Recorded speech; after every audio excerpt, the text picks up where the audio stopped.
Innal hamdalillah nahmaduhu wa nasta'inuhu wa nastaghfiruh wa na'udzu billahi min shururi anfusina wa min sayyiati a'malina may yahdihillahu fala mudilla lahu wa may yudlil fala hadiya lahu. Asyhadu an la ilaha illallah wahdahu la syarika lahu wa asyhadu anna Muhammadan 'abduhu wa rasuluhu la nabiyya ba'da amma ba'd. Ya ayyuhalladzina amanu taqullaha haqqa tuqatih wa la tamutunna illa wa antum muslimun. Ikhwatal Islam, saudara kaum muslimin rahimani wa rahimakumullah.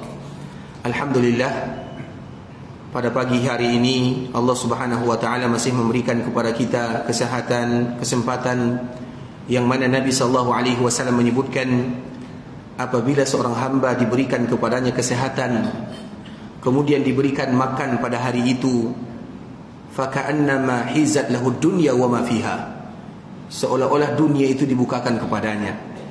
Karena banyak di antara saudara kita yang menunggu pagi, ada yang menunggu kesehatannya, ada yang menunggu yang lainnya. Dan alhamdulillah Allah berikan kepada kita kesehatan, dan semoga dengan kesehatan yang Allah berikan bisa kita manfaatkan untuk selalu beribadah kepada Allah Subhanahu wa taala.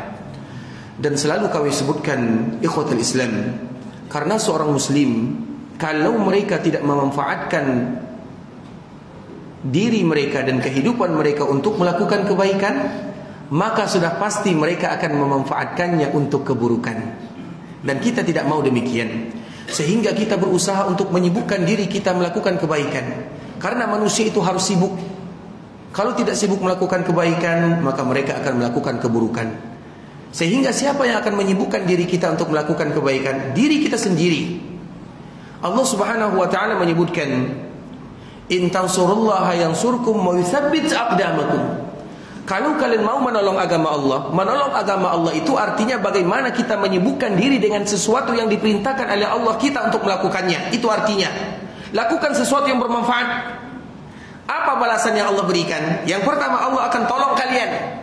Dan yang kedua, Allah berikan kepada kalian kekuatan di dalam agama agar kalian selalu istiqamah di dalamnya. Makanya kalau seandainya kita berbicara tentang istiqamah, jawabannya kembali kepada kita. Bagaimana waktu yang kita manfaatkan dalam kehidupan dunia?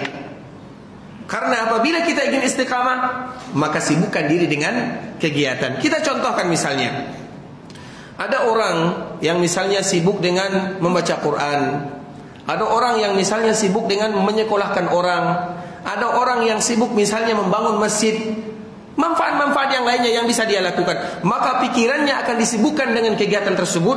Nah, itulah artinya sibukkan diri dengan sesuatu yang bisa memberikan manfaat. Dan yang menentukan kesibukan kita adalah diri kita sendiri. Dan di antara kesibukan yang harus selalu kita lakukan adalah belajar agama Allah Subhanahu wa taala, terutama tentang ayat-ayat Allah atau yang kita kenal dengan Al-Qur'an. Makanya Al-Qur'an ini kita tidak akan pernah bisa menguasainya untuk selama-lamanya. Karena apabila ada orang yang berhasil menguasai Al-Quran, maka Al-Quran tidak lagi menjadi mu'jizat. Bisa dipahami? Makanya Al-Quran itu, ini sekedar contoh saja ya, Al-Quran itu kalau kita baca, tidak akan pernah ada orang yang ahli di dalamnya. Apakah sampai sekarang kita pernah mengenal orang-orang yang ahli di dalam tajwidnya, tafsirnya? Mempelajarinya iya, tapi menguasainya tidak akan pernah. Dan disitulah terletak terkandungnya mukjizat Al-Quran. Dan salah satunya ketika kita membacanya dan ketika kita menghafalnya. Kalau kita membaca Quran, tidak akan pernah ada di antara kita yang sempurna. Kalau ada di antara kita yang menghafal Quran, butuh dimurajaah. Apa alasan yang terkandung di dalamnya? Karena Al-Quran itu ingin kita selalu bersamanya. Kalau kita hafal Quran, kemudian kita lancar, tidak perlu lagi dimurajaah, berarti Allah tidak sayang kepada kita dan Al-Quran tidak suka kepada kita. Tapi ketika kita mempelajarinya, hafal Al-Fatihah, hilang Al-Ikhlas. Hafal Al-Ikhlas, hilang misalnya Al-Lahab. Hafal Al-Lahab, misalnya hilang Al-Kafirun misalnya. Seperti itulah Al-Quran contohnya. Dan orang yang seperti itu keadaannya, berarti ingat Allah suka kepadanya dan Al-Quran rindu kepadanya. Kenapa demikian? Karena Al-Quran ingin selalu dibaca. Sampai kapan? Sampai kita berjumpa dengan yang mengatakannya, yaitu Rabbul Izzati wal Jalalah. Makanya Al-Quran itu adalah di antara bentuk kesibukan yang tidak akan pernah membuat kita bosan. Dan itulah yang disebutkan oleh Imam Asy-Syatibi, wa khairu jalisin la yumallu hadithu. Sebaik-baik teman untuk menyibukkan diri melakukan ibadah kepada Allah adalah Al-Quran. Makanya dalam satu hari itu kita usahakan ada wiridnya. Wirid itu adalah istilah yang disebutkan di dalam hadis yang dibawakan oleh Imam Tirmizi. Dan arti wirid yang sebenarnya adalah zikir. Dan zikir arti yang sebenarnya adalah Al-Quran. Karena tidak mungkin ada zikir yang paling indah kecuali ayat-ayat Allah Subhanahu wa ta'ala. Ini baru mukaddimah ya. Baik Bapak ikhwatul Islam, saudara kaum muslimin rahimani wa rahimakumullah. Sekarang kita akan bacakan sedikit, karena pelajaran kita ini pelajaran hanya sekedar mengulang-ulang saja, pelajaran nasihat untuk kami pribadi dan juga nasihat untuk kita bersama, yaitu mengambil faedah-faedah yang ada di dalam ayat-ayat Allah Subhanahu wa taala. Salah satunya ikhwatul Islam, yaitu sekarang yang melanda kita bersama dan semua kita membutuhkannya, yaitu bagaimana kita berusaha mencontoh apa yang ada di dalam ayat-ayat Allah Subhanahu wa taala. Salah satunya berkaitan dengan masalah kita dan masalah keluarga kita serta keturunan kita. Di dalam Al-Qur'an ada sebuah kisah yang sangat indah yang Nabi menyebutkan, kalau seandainya Nabi Musa tidak bertanya, maka Allah akan memberitahukan kepada kita rahasia-rahasia yang sangat luar biasa. Tapi itu karena kalimat kalau ini tidak boleh kita ucapkan kecuali di beberapa tempat saja. Jadi kalau itu tidak mutlak dilarang kita mengucapkannya. Kalau seperti ini, kalau seperti ini, itu dilarang. Tidak. Ada yang tempat yang dilarang, ada sesuatu yang tidak dilarang. Terutama untuk melakukan kebaikan. Maka itu silahkan. Kalau seandainya Allah masih memberikan kepadaku umur yang panjang, aku akan melakukan ini, aku akan melakukan itu. Silahkan mengucapkan kalau. Jadi kalau itu bukan semuanya salah. Dan salah satunya ucapan Nabi SAW, kalau seandainya Nabi Musa tidak bertanya, maka Allah akan mengungkapkan kepada kita tabir-tabir yang sangat indah. Namun qaddar Allah, takdir Allah sudah berbicara. Nabi Musa bertanya. Kisah yang kita kenal dengan kisah Nabi Musa dan Nabi Khidir. Khidir ini para ulama mereka berbeda. Apakah dia nabi ataukah dia seorang wali? Terlepas daripada perbedaan para ulama, namun yang kita ambil adalah bagaimana kisah yang ada di dalamnya. Kita tahu kisah yang pertama adalah kisah perahu yang dibocorkan. Kisah yang kedua adalah kisah seorang anak kecil yang dibunuh. Kisah yang ketiga, dan kita ingin mengambil kisah yang ketiga ini, semoga memberikan pelajaran kepada kita bersama untuk diulang-ulang dan agar kita mengintrospeksi diri. Apa maknanya? Karena cita-cita kita semuanya sama. Cita-cita kita bersama, bagaimana kita berkeluarga. Kemudian dengan kita berkeluarga, bagaimana supaya Allah Subhanahu wa taala memberikan kepada kita keturunan yang mardiyah. Jadi setiap kali, ini mohon maaf Bapak Ibu ikhwatul Islam, saudara kaum muslimin, setiap kali ada keinginan dari kita untuk memiliki keturunan, terutama bagi kita yang Allah mudahkan mendapatkan keturunan, maka tujuan kita adalah keturunan yang mardiyah. Itu yang kita minta kepada Allah, sebagaimana yang Allah sebutkan tentang Nabi Zakaria. Makanya punya keturunan bukan sembarangan keturunan. Banyak keturunan yang akan menyesatkan orang tuanya. Contohnya mana? Ini kisah ini. Kisah yang ada dalam surah Al-Kahfi. Kenapa Khidir alaihi salam membunuh salah seorang anak? Karena Allah memberitahukan kepadanya. Ini tidak boleh dilakukan oleh siapa saja, kecuali bagi mereka yang Allah berikan ilham kepadanya. Salah satunya adalah Nabi Khidir atau Khidir alaihi salam. Kenapa dia membunuh seorang anak? Karena Allah tahu anak ini kalau dewasa akan menyesatkan orang tuanya. Sehingga lebih baik dibunuh di waktu dia kecil daripada nanti orang tuanya tersesat. Artinya apa? Ini tidak boleh dilakukan. Tapi ini kisah yang disebutkan oleh Allah, yang kita ambil faedahnya, manfaatnya. Salah satunya berarti banyak seorang anak keturunan yang akan membuat orang tuanya jauh dari Allah Subhanahu wa taala. Dan kita semua tahu, kalau kita dikumpulkan oleh Allah di akhirat, kita saling bertolak belakang. Sang anak mengatakan, ya Allah, ayahku yang menyesatkan diriku. Sang ayah mengatakan, gara-gara anakku aku tidak beribadah ya Allah. Semuanya akan saling berbantahan. Bahkan sebuah kalimat yang sangat indah Allah sebutkan kepada kita bersama, yubassarunahum yawaddul mujrimu law yaftadi min adzabi yauma idzin bibani. Kalau kiamat sudah terjadi, maka setiap kita akan mencari kambing hitam. Apa artinya? Kita mencari orang lain supaya kita jerumuskan mereka agar kita selamat. Dan yang pertama kali dicari adalah seorang orang tua mencari anaknya, atau anak yang mencari orang tuanya. Ya Allah, aku seperti ini karena orang tuaku. Kemudian orang tua mengatakan, ya Allah, aku seperti ini karena anakku.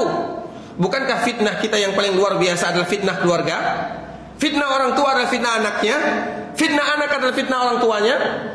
Kita tidak mau pertengkaran ini terjadi di akhirat. Makanya lebih baik kita bertengkar di dunia daripada nanti di akhirat kita bertengkar. Karena bertengkar di akhirat, surga atau neraka. Sehingga Allah menyebutkan yubassaruna yawaddul mujrimu law yaftadi min azabi yaumi idzin bibani.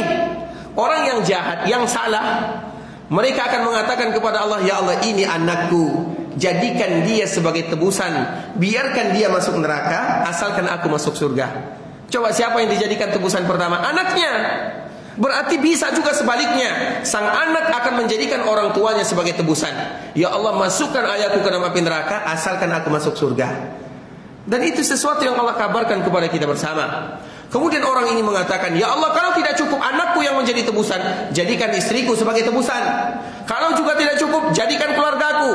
Kalau juga tidak cukup, jadikan semua manusia sebagai tebusan. Biarkan semua mereka masuk neraka asalkan aku masuk surga. Kemudian terakhir Allah menyebutkan, kalla, kamu yang berbuat, kamu yang bertanggung jawab. Tapi inti yang ingin kami sampaikan, berarti akan terjadi hal-hal yang akan menyebabkan kita menyesal nantinya, terutama masalah keturunan, keluarga. Dan itulah cita-cita kita bersama. Makanya banyak keluarga atau keturunan atau anak yang akan menyesatkan atau yang membuat orang tuanya semakin jauh dari Allah. Atau sebaliknya, ada juga di antara mereka yang akan menggandeng tangan orang tuanya ke surga Allah Subhanahu wa taala. Yang tadi kita sebutkan adalah berita dukanya. Kalau berita bahagianya, Allah tidak menginginkan kepada keturunan yang baik, yang saleh, yang salehah kecuali masuk surga. Dan mereka tidak mau masuk surga kecuali bersama orang tuanya. Apa kata Allah? Masuklah kamu ke dalam surga. Dia tidak mau kecuali membawa tangan orang tuanya. Orang tuanya di mana tidak tahu. Maka dicari orang tuanya. Dengan kemudahan dari Allah, dibawa orang tuanya. Kemudian mereka sama-sama masuk ke dalam surga. Itu kabar gembiranya. Tentunya kita ingin mendapatkan keturunan yang demikian, ikhwatal Islam, atau keluarga yang demikian, karena memang kebahagiaan seorang hamba terletak pada keluarganya. Kalau kita misalnya contoh, kalau kita sedang wisuda atau kita sedang ngundang misalnya, sedang bahagia, misalnya dapat keturunan, atau misalnya ada rumah baru, atau ada kendaraan baru, siapa yang pertama kali kita undang? Siapa? Biasanya kalau kita melakukannya keluarga, ayah kita, ibu kita, saudara kita, saudari kita.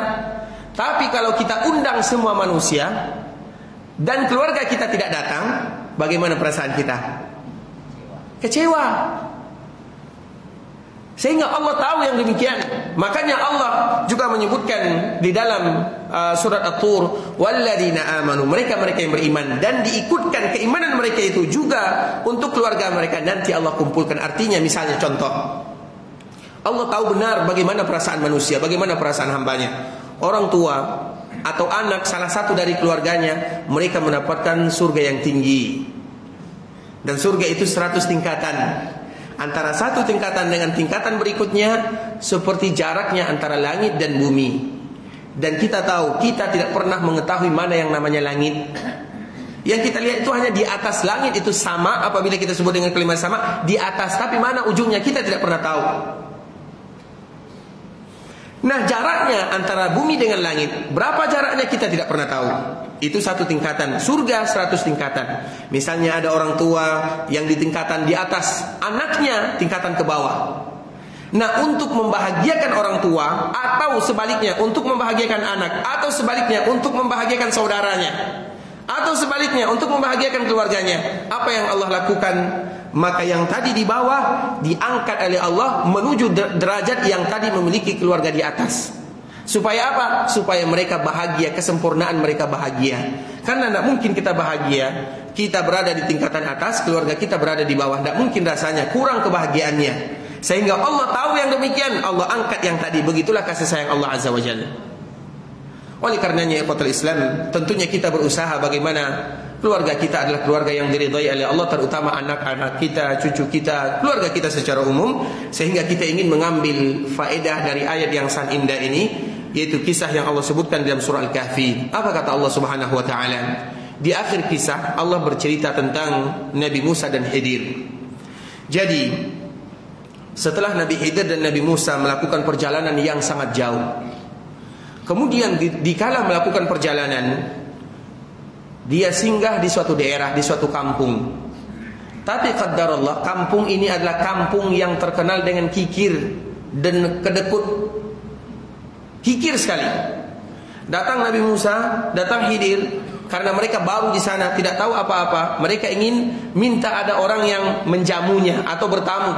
Tidak ada satupun yang mau menerimanya. Dan memang kaidah di dalam Islam, kalau ada orang yang tamu, maka wajib hukumnya bagi kita untuk membantunya, kalau statusnya sebagai tamu dan musafir. Tamu itu artinya mereka yang berasal dari luar daerah. Sedangkan kalau tetangga kita atau karib kerabat kita itu bukan disebut dengan bahasa Arab ya tamu, tapi zair, orang yang hanya sekedar berziarah. Kewajiban kita berbeda nantinya, karena dari bahasa itu kita akan bisa membedakan apa yang harus kita lakukan. Nah, ketika Nabi Musa dan Khidir datang ke daerah ini, tidak ada satupun, semuanya kikir, bakhil kalau bahasa kitanya. Akhirnya Nabi Musa dan Khidir keluar. Ketika mereka keluar, di ujung kampung ini ada sebuah rumah. Ada sebuah rumah yang hampir rusak, hampir roboh, rumah biasa. Kemudian akhirnya Nabi Khidir ini membawa Nabi Musa memperbaikinya. Sambil diperbaiki, Nabi Musa bertanya, "Wahai Khidir, engkau tahu orang kampung ini adalah orang yang kikir, orang yang kedekut, orang yang bakhil. Kenapa kita harus melakukan perbaikan ini terhadap rumah yang ada di daerah sini? Biarkan mereka. Bukankah mereka orang kikir? Biarkan mereka yang memperbaikinya." Nabi Musa bertanya, dan pertanyaan Nabi Musa wajar. Kalau kita pun di posisi Nabi Musa, kita juga akan bertanya dengan pertanyaan yang sama.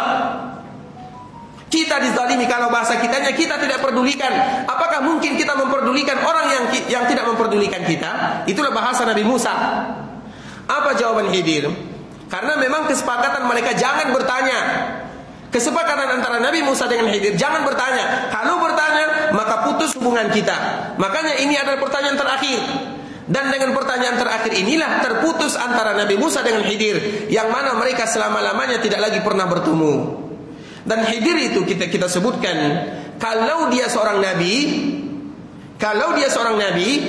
maka sudah pasti dia meninggal. Betul atau tidak? Betul atau tidak? Siapa yang mengatakan betul angkat tangan? Tanggung jawab. Apa alasannya? Kenapa betul?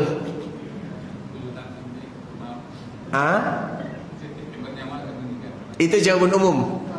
Setiap yang bernyawa pasti akan meninggal. Jawaban umum. Ayo silakan.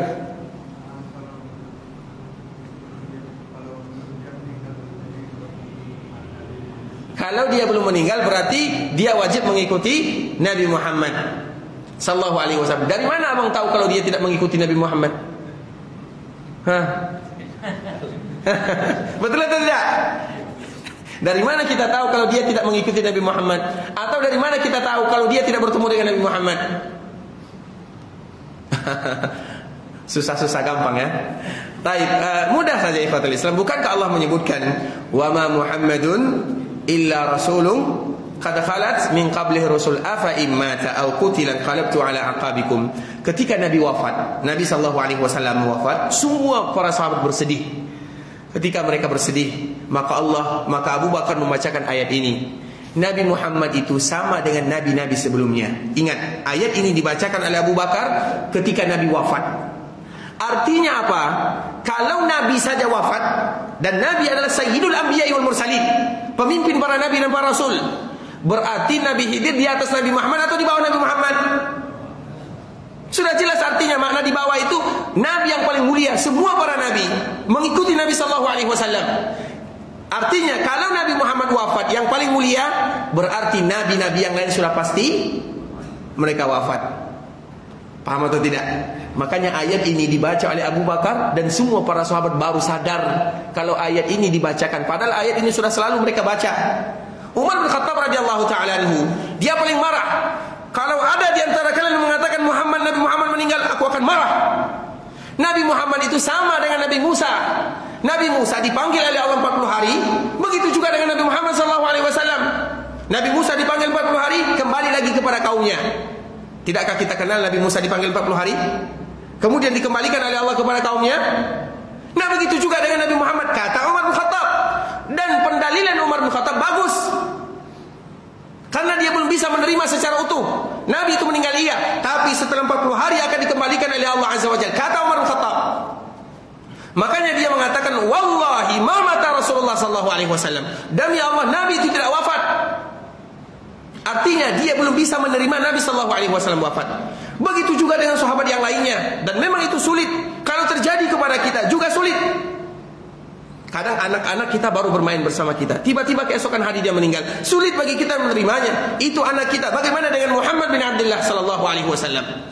Sampai siapa yang menenangkan para sahabat Nabi? Abu Bakar Siddiq. Abu Bakar tidak banyak berucap, sedikit saja. Namun semua para sahabat paham apa makna ucapan daripada Abu Bakar Siddiq. Abu Bakar mengatakan, "Man kana ya'budu Muhammadan," tentunya setelah memuji Allah, "Man kana ya'budu Muhammadan fa inna Muhammadan qad mat, wa man kana ya'budu Allah fa inna Allah hayyun la yamut." Kemudian dia mengatakan, "Wa ma Muhammadun illa rasulun qad khalat min qablihi rusul." Ini dibaca oleh Abu Bakar Siddiq ketika Nabi wafat. Artinya kalau Nabi wafat, berarti nabi-nabi yang lain sudah pasti mereka wafat. Paham? Belum juga dengan dalil-dalil yang lainnya. Kalau itu seorang nabi, kalau kita mengatakan Nabi Khidir adalah seorang nabi, karena memang para ulama mereka berbeda. Kalau dia seorang wali, maka wali di atas nabi atau di bawah nabi? Sudah pasti di bawah nabi. Kalau nabi saja wafat, berarti wali lebih pantas lagi untuk wafat. Karena nabi wafat mereka ada pilihan. Apa makna ada pilihan? Tidak ada para nabi yang meninggal kecuali diberikan pilihan oleh Allah Azza wa Jalla, mau wafat atau mau tetap tinggal di dunia. Bahkan nabi sebelum meninggal, apa kata ibunda kita Aisyah? Mendengarkan Nabi mengucapkan, "Ma'alladzina an'ama Allahu 'alaihim minan nabiyyin was-siddiqin wasyuhada'i was-salihin wa hasuna ulaika rafiqa." Ketika ibunda kita Aisyah mendengarkan Nabi mengucapkan kalimat ini atau ayat ini, maka Aisyah langsung paham Allah memberikan pilihan kepada Nabi dan Nabi memilih berjumpa dengan Allah Subhanahu wa taala. Artinya ada pilihan bagi mereka. Kalau kita tidak ada pilihan, selain para nabi dan para rasul tidak ada pilihan. Datang mereka mau tidak ditanya, langsung dicabut saja, selesai. Kalau Nabi, para Rasul ada pilihan. Itulah maknanya. Kalau Nabi, berarti Nabi Khidir sudah wafat, karena Nabi pun wafat. Kalau wali, berarti sudah pantas lagi untuk paham sampai di sini. Dan marah ya. Baik. Kemudian kita lanjutkan tentang masalah Nabi Musa dengan Khidir. Akhirnya dikala diperbaiki, Nabi Musa bertanya, kenapa kita harus bekerja melelahkan diri? Mereka tidak menerima kita. Kemudian kita tiba-tiba memperbaiki rumah yang ada di daerah mereka. Biarkan mereka yang memperbaikinya. Maka Nabi Khidir ini marah. Sekarang waktunya kita berpisah. Makanya setelahnya Nabi Musa tidak lagi bertemu dengannya. Kemana Nabi Khidir kita tidak tahu. Bahkan para ulama saja menyebutkan ikhwatul Islam, antara Nabi Musa dengan Khidir, kita sebenarnya tidak boleh membandingkan antara Nabi kalau tujuannya adalah untuk merendahkan salah satunya. Ingat itu. Kalau membandingkan para nabi dengan tujuan merendahkan salah satunya, tidak boleh, karena nabi adalah manusia yang dipilih oleh Allah Subhanahu wa taala. Tapi kalau membandingkan mereka untuk menunjukkan siapa yang lebih mulia, tidak menjadi masalah. Bisa dipahami? Membandingkan mereka untuk menunjukkan kekurangannya, berdosa kita. Ada hak yang harus kita jaga. Tapi apabila membandingkan mereka untuk menunjukkan kelebihannya, kita berbicara tentang Nabi Muhammad dan kita senantiasa berbicara tentang keutamaannya, bukan berarti kita merendahkan Nabi yang lain, tapi untuk menunjukkan bagaimana kemuliaan Nabi Muhammad SAW. Makanya Nabi melarang membandingkan antara para nabi dengan tujuan merendahkan salah satunya, tidak boleh. Tapi kalau seandainya bertanya untuk menunjukkan siapa yang mulia, silahkan. Nah begitu juga dengan Nabi Musa dan Khidir. Mana yang lebih mulia antara Musa dengan Khidir? Seperti biasa ya, yang jawab angkat tangan dan tanggung jawab. Menjawab mudah ya. Nabi Musa, Nabi Khidir, selesai. Tapi apa alasannya? Kalau tidak dapat kita tutup dulu sampai sini ya. Apa jawabannya? Nabi Musa dengan Khidir. Kenapa sulit sekali jawabannya? Ya jelas Nabi Khidir atau Nabi Musa? Khidir. Musa.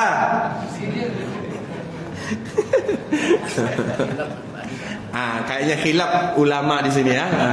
Terakhir khilaf nih. Mana Khidir atau Nabi Musa?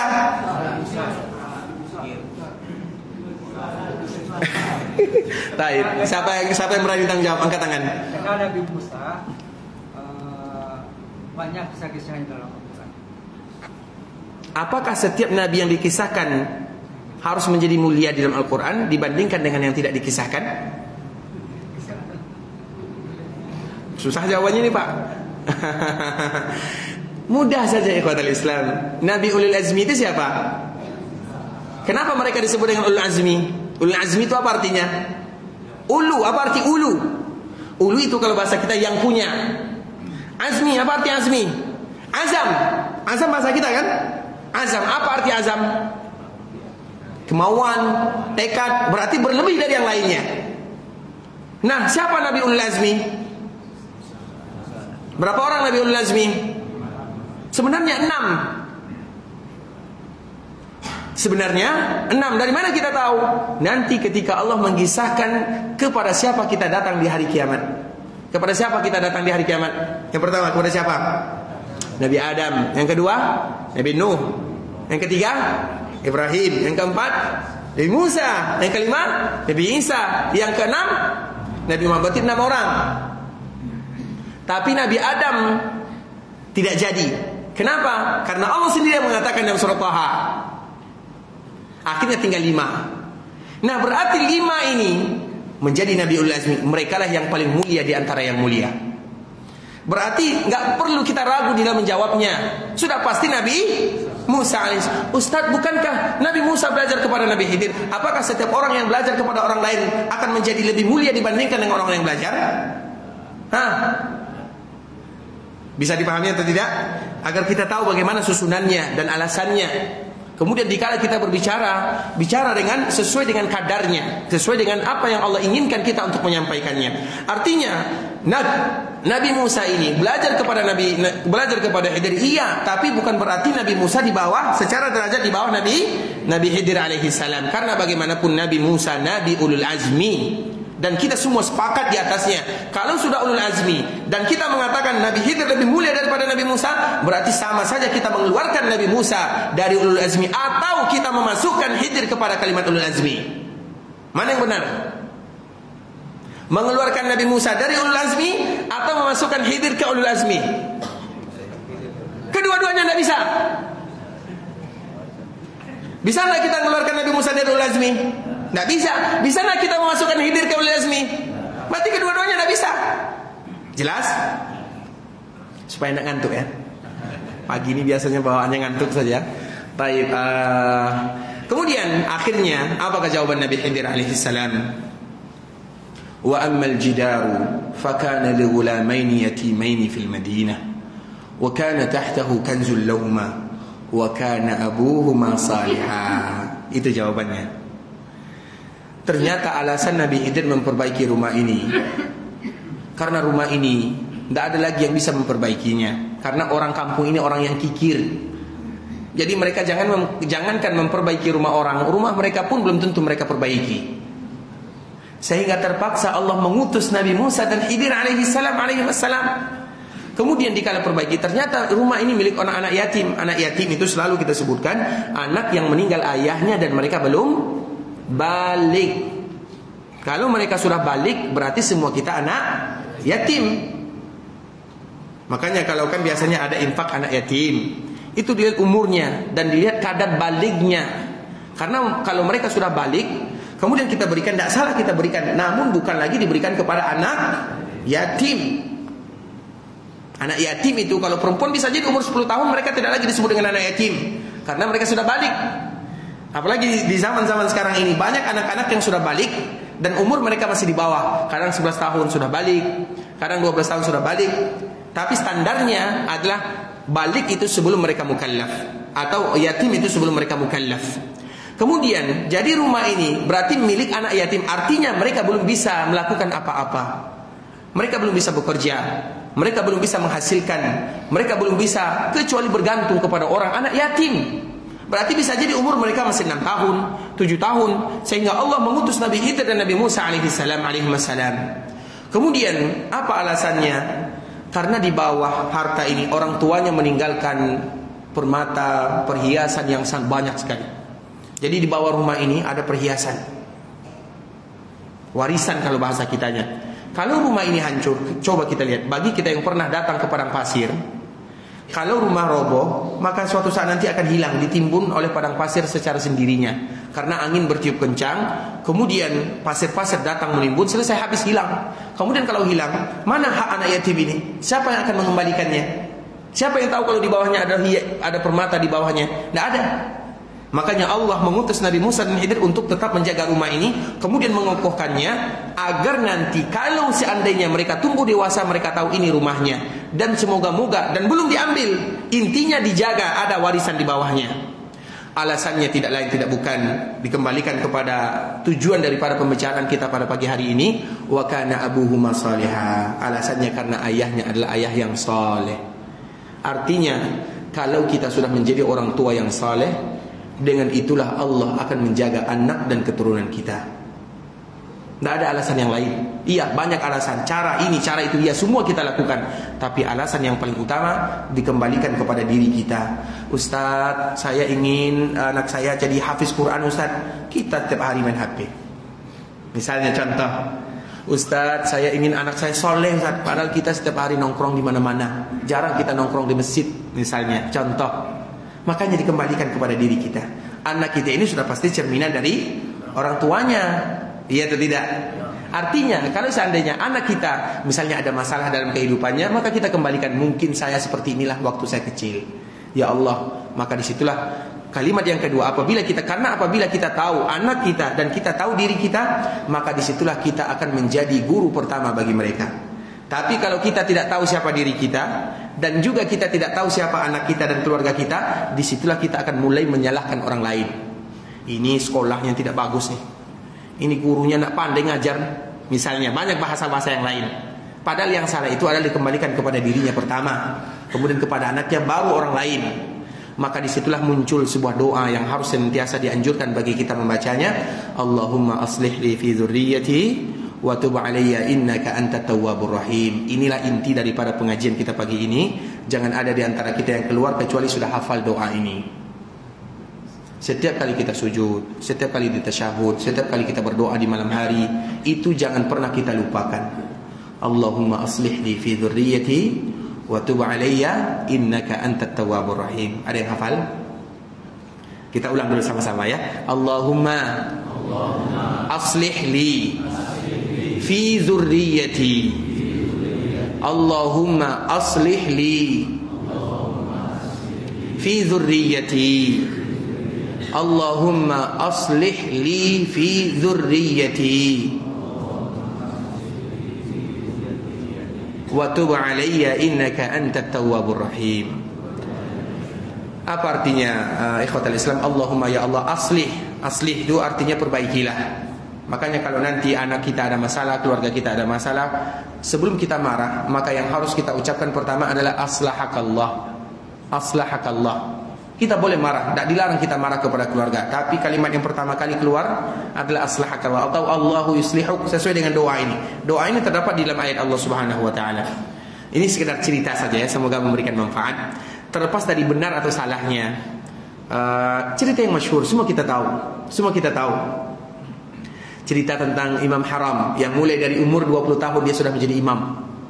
Yaitu Imam Abdurrahman, atau yang lebih kita kenal dengan Sudais. Dia adalah imam yang termuda, umur 20 tahun sudah menjadi Imam Haram. Jadi Imam Haram itu jangankan jadi Imam Haram, jadi imam masjid raya saja, coba sesekali kita tampil depannya, pasti kita akan gemetaran gitu lah. Makanya tidak mudah jadi imam. Artinya ini menjadi imam Masjidil Haram, umur 20 tahun, masih muda, umur 20 tahun. Tapi tentunya di balik itu semua ada kisah yang sangat indah. Jadi pernah disebutkan ikhwatul Islam, kita terlepas dari benar atau salahnya, karena memang Sesudah sendiri ketika ditanya dia hanya senyum-senyum saja. Tidak mungkin dia memocorkan. Bisa jadi karena rahasianya atau yang lainnya. Tapi ini kisah yang masyhur. Jadi di waktu kecil, di waktu umur sudah masih kecil, anak-anak berumur 5 tahun, 4 tahun asik-asik bermain. Jadi orang tuanya sedang menyajikan makanan. Biasanya kalau makanan yang ada di sana itu seperti makanan kita terdahulu, pakai dulang, apa namanya dulang ya? Dulang pakai makanan sama-sama. Kalau tradisi ini sudah mulai hilang ya. Nah, itu sampai sekarang masih ada makan sama-sama. Ketika makanan sudah tersedia, datanglah yang namanya Abdurrahman yang masih polos dengan anak-anaknya, dengan kekanak-kanakannya. Kemudian dia datang melihat makanan yang banyak. Ini kayaknya makanan ini mainan yang bagus nih. Jadi dianggap makanan itu sebagai mainan. Diambillah pasir-pasir, kemudian ditambahlah bumbu di atas makanan tersebut. Apa yang terjadi? Bisa enggak lagi di makanannya dimakan? Kalau kita sedang pesta, datang anak kita, masukkan pasir ke dalam makanan, apa yang harus kita lakukan kepada mereka? Itu yang paling ringan ya Pak ya, karena sauka ya Pak ya. Paling tidak kita pun karena ini serang, bisa jadi undangan, bisa jadi yang lain. Semua kita marah, wajar kita marah. Semua orang marah. Begitu juga dengan ibunya Abdurrahman ini marah. Tapi marahnya berbeda. Marah yang keluar dari ucapannya, semoga kamu jadi imam Masjid Haram, dipukul misalnya setelah. Begitu juga dengan kita. Apapun kesalahan yang anak kita lakukan, boleh marah. Tapi kalimat yang terucap, kalimat yang bagus. Semoga kamu jadi anak soleh, misalnya. Kita pukul ya. Masih menjadi masalah. Tapi kalimat yang terucap adalah kalimat yang bagus. Lepon aja itu sendak. Lupa ya. Karena kalau kita sudah marah hilang semuanya. Itulah di sana kita harus melatih diri. Marah tidak menjadi masalah. Karena bisa jadi dengan kita marah, kita dulu juga seperti ini. Karena marah orang tua kita, inilah kita seperti ini. Tapi kalimat yang terucap itu kalimat apa? Semoga kamu jadi hafiz Quran, ambil telinganya. Seperti itu kalimat-kalimat yang harus keluar. Oleh karenanya, Allahumma aslih, ya Allah, aslih itu perbaiki. Artinya perbaiki itu arti anak-anak ikhwatul Islam berarti memperbaiki. Apa makna memperbaiki? Sesuatu yang, makanya anak-anak keturunan itu kalau bahasa Arabnya, ini mohon maaf ya, kalau secara bahasa itu disebut dengan jahil. Kalau misalnya saya bertanya kepada bapak ibu, kemudian bagaimana kabarnya Pak? Kan itu biasanya yang kita ucapkan. Kemudian kalau kita bertanya tentang keluarga, tentang anak-anak, kaifa halul juhal? Apa kabar orang-orang jahil? Itu bahasa kitanya. Orang jahil ini, kalimat jahil itu adalah kalimat yang dihadapkan kepada anak-anak. Jadi tidak salah bahasanya jahil, karena memang mereka tidak tahu apa-apa, sehingga disebut dengan juhal atau jahil. Itu bahasa Arab yang fusha. Artinya dengan mereka tidak tahu, maka kita berdoa kepada Allah agar Allah memperbaikinya, menjadi tahu, menjadi baik, menjadi bagus. Maka kalimatnya Allahumma aslih. Kemudian memperbaiki, Allahumma aslih li. Karena ada seorang anak keluarga yang dia baik untuk orang lain, tidak baik untuk orang tuanya. Mana atau tidak? Dia baik kepada orang lain, terkenal dengan kebaikannya, namun orang tuanya tidak diperbaikinya, atau orang tuanya disakitinya. Makanya kita minta aslih li, untukku yang pertama ya Allah, fi dzurriyyati, terhadap keluargaku, wa tub alayya innaka antat tawwabur rahim. Ikhwatul Islam, sampai di sini karena janjinya hanya 30 menit saja. Dibuka pertanyaan Pak. Silakan. Tidak apa-apa, ya silakan Pak.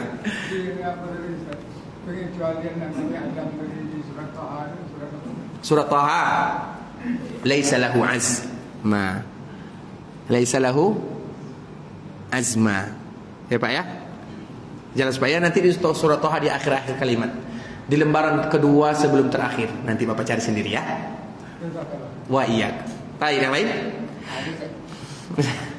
Masalah pendidikan anak. Iya Pak. Kalau anak sekolah kau main ikut joran di banyak PT. Kalau anak bisa bukan kan PT roh. Iya. Nah, jadi ini kau bodoh, itu baru kan. Semano jawaban kau apa yang lebih tahu Pak? Nyapa lebih senior dari kami kan? Nah, kami mungkin anak masih kocok-kocok, apalah mungkin lah kuliah, lah cucu. Apa jawaban kio-kio Pak?